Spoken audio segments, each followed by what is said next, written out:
আল্লাহ পাক রব্বুল আলামিন কুরআনে কারীমের মধ্যে যেভাবে বলেছেন, বান্দা যখন আমার শুকরিয়া আদায় করে আমি আল্লাহ ওই বান্দার নিয়ামতের শুকরিয়া বৃদ্ধি করে দেই। আর যদি আমার শুকরিয়া আদায় না করে আমি আল্লাহ ওই বান্দার শুকরিয়া, ওই বান্দার নিয়ামতটা ছিনিয়ে দেই।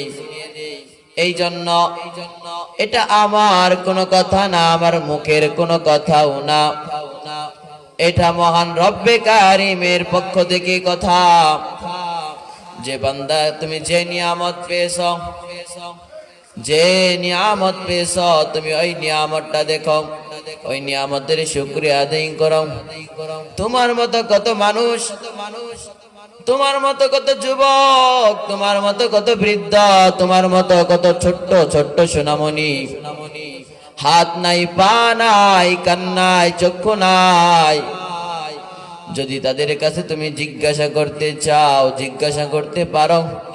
যদি কোন অন্ধ ব্যক্তির কাছে জিজ্ঞাসা করো, ভাই তোমার কি প্রয়োজন, তুমি কি, তোমার কি এমন কোনো কিছু চাওয়ার মতো আছে, ওই অন্ধ ব্যক্তি ডাক দিয়া বলবে, ও ভাই আমাকে যদি দুটো চক্ষু তুমি দিতে পারতা তাহলে আমি তোমার কাছে চক্ষু চাইতাম। আর যে ব্যক্তির হাত নাই সে বলবে, যদি আমাকে দুটো হাত দিতে পারতাম আমি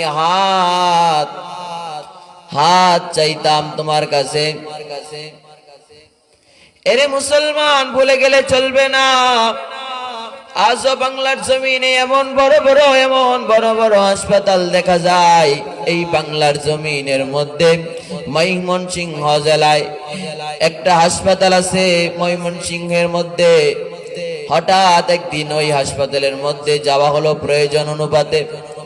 হঠাৎ একদিন ওই হাসপাতালের গেটের সামনে দাঁড়ালাম,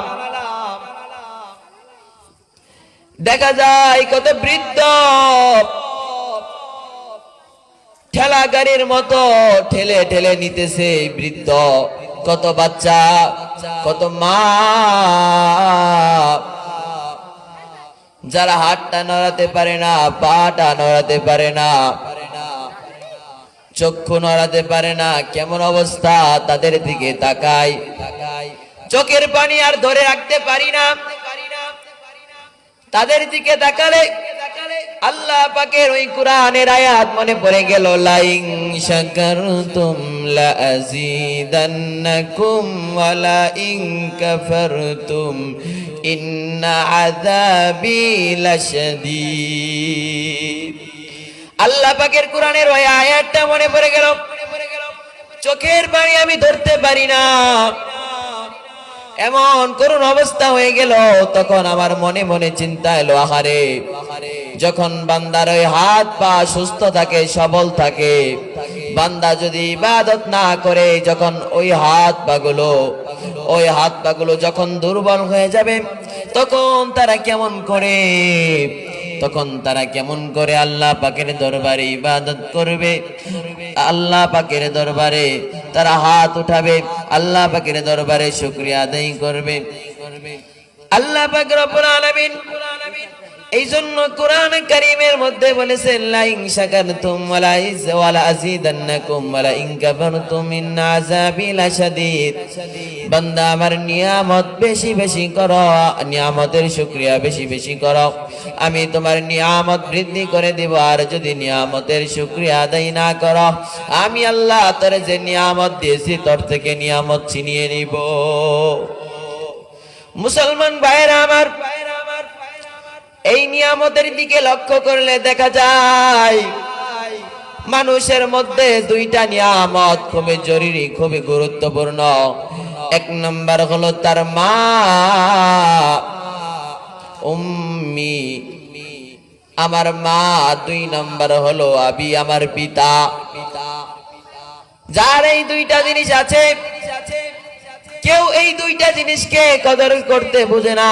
আর যারা বুঝে তারা তো সৎ পথে চললো, মা বাবাকে মেনে চললো। যারা মা বাবাকে ভালোবাসে, আল্লাহ পাক ডেকে ডেকে বলেন, রে বান্দা আমি তোমাকে দুইটা জমিনের মধ্যে সবথেকে উত্তম দুইটা নিয়ামত দিয়েছি। এক নম্বর নিয়ামতটা হলো বান্দা তোমার মাকে আমি দিয়েছি, তোমার বাবাকে আমি দিয়েছি। এই দুনিয়ার মধ্যে যারা এই দুইটা জিনিসকে ভালোবাসতে পারবে তারা সর্বোত্তম মর্যাদা পাবে। আমার মায়ের নবী ডেকে বলেন, এই উম্মতের দল, হুমা জান্নাতুকা ওয়া মা নারুকা, তোমার মা বাবাই হলো তোমার বেহেশত, তোমার মা বাবাই হলো তোমার দুজক।